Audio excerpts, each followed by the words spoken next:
화성 연쇄 살인 사건을 통해 공소시효 연장에 시대의 살인마 유영철. 검찰 조사에서도 전혀 반성의 기미를 보이지 않았습니다. 두 어린이는 싸늘한 주검으로 발견됐고 강호술이 나타나자 유족들이 오열했고 발발이라고 불리우는 연쇄 성폭행범이 2년 만에 출연했다는 소식에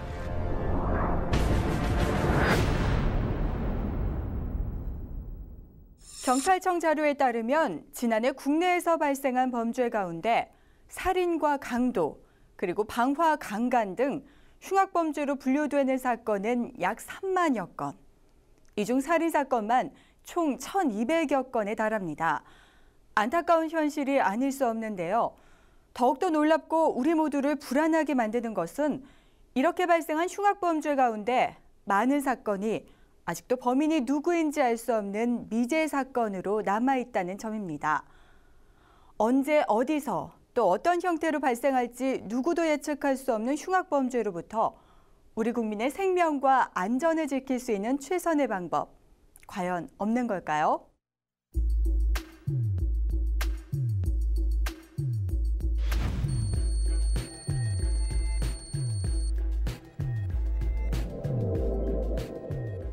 김명희 씨, 서울중앙지방검찰청 이승준 검사의 위탁에 의해 DNA 시료를 채취하겠습니다.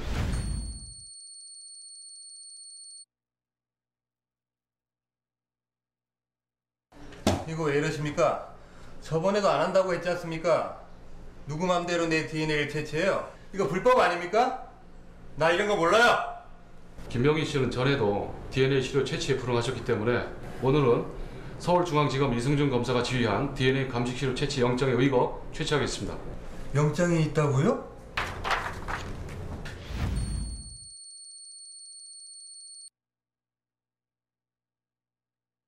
김명희 씨는 형법 제297조 강관죄로 유죄가 확정돼 복역 중이기 때문에 DNA 시료 확인 정보의 이용 및 보호에 관한 법률에 의거 DNA 시료를 제출하겠습니다.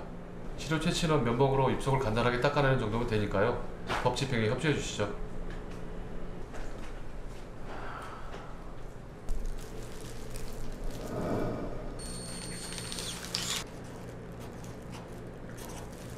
수고했습니다. 다시 범죄를 저지르지 않으면 이번 DNA 시료 채취로 인한 불이익을 받는 일은 없을 것입니다. 이게 끝입니까?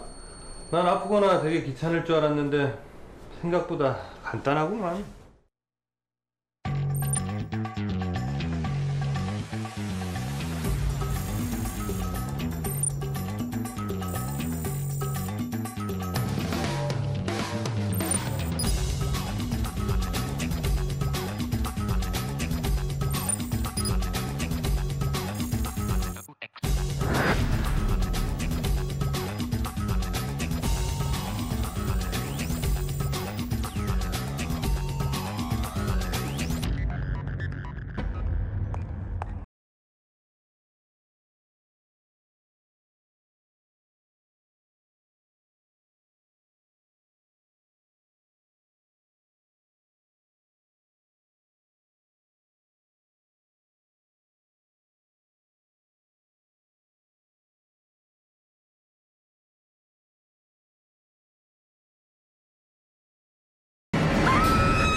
강간 사건이네.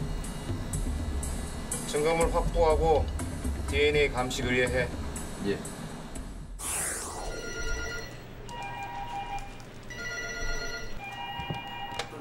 네, 형사과 김유동입니다.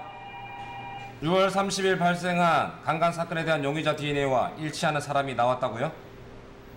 대상자 코드 좀 불러주시겠습니까? 2, 1, 3, 5, 6. 네, 고맙습니다. 수고하십시오. 아니, 이 사람? 성폭행 사건으로 복역. 출소한 지 4개월밖에 안 됐잖아. 참나. 용의자 확보됐으니까 빨리 출동하자고. 서둘러. 예.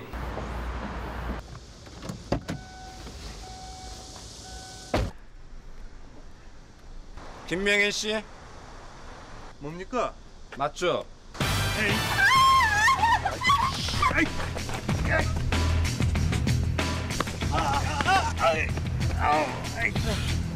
김명희 씨, 당신은 지난 6월 30일 피해자 강인옥 씨를 강간한 혐의가 있고 도주의 우려가 있어 체포합니다.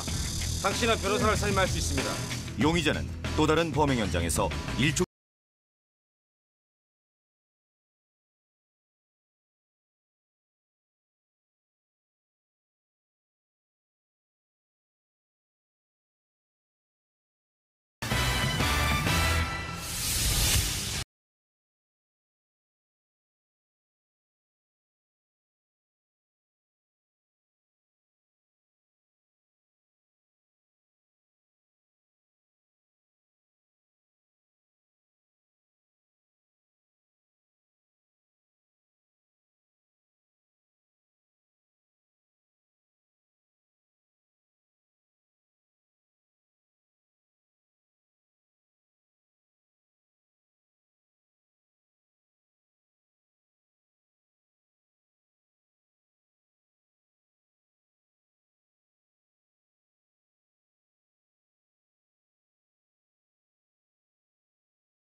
(31.9%를) DNA 데이터베이스로 해결하고 있다. DNA 신원 확인 정보는 신속한 범인 검거에 큰 효과가 있을 뿐만 아니라 제2, 제3의 피해자를 막는 길이기도 합니다. 게다가 성폭력이나 살인, 강도 등 강력범을 대상으로 하는 만큼 피해자 보호를 위한 법률이기도 한데요. 또한 범죄 현장에서 발견된 DNA가 누구의 DNA인지 즉시 알 수 있는 경우가 많아서 무고한 용의자가 억울하게 수사 대상에 오르는 일을 막을 수 있습니다.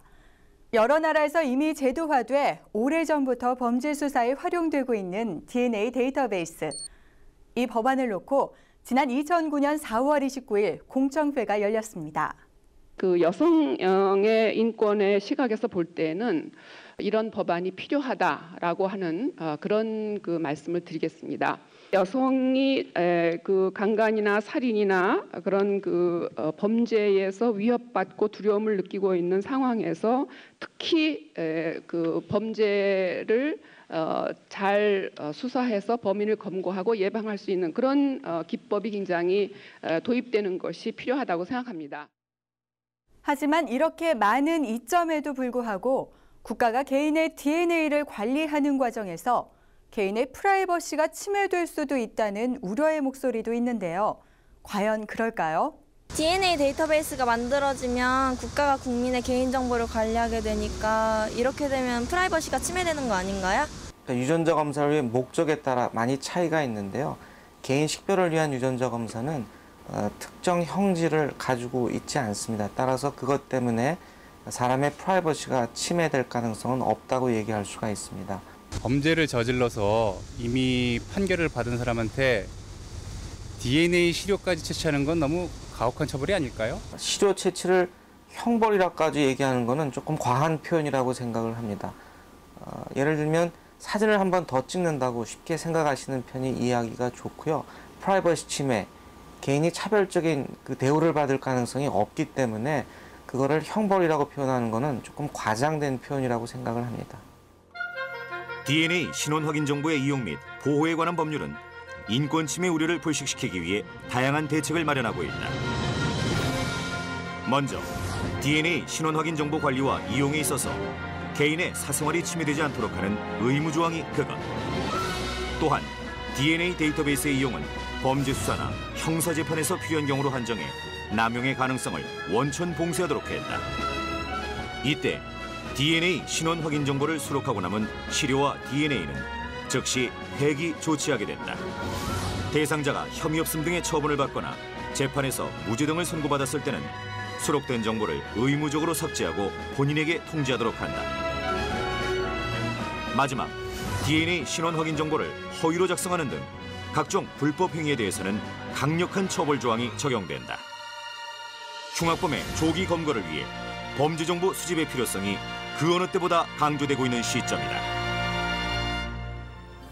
체계적인 과학 수사의 기본 요건이 되는 DNA 데이터베이스.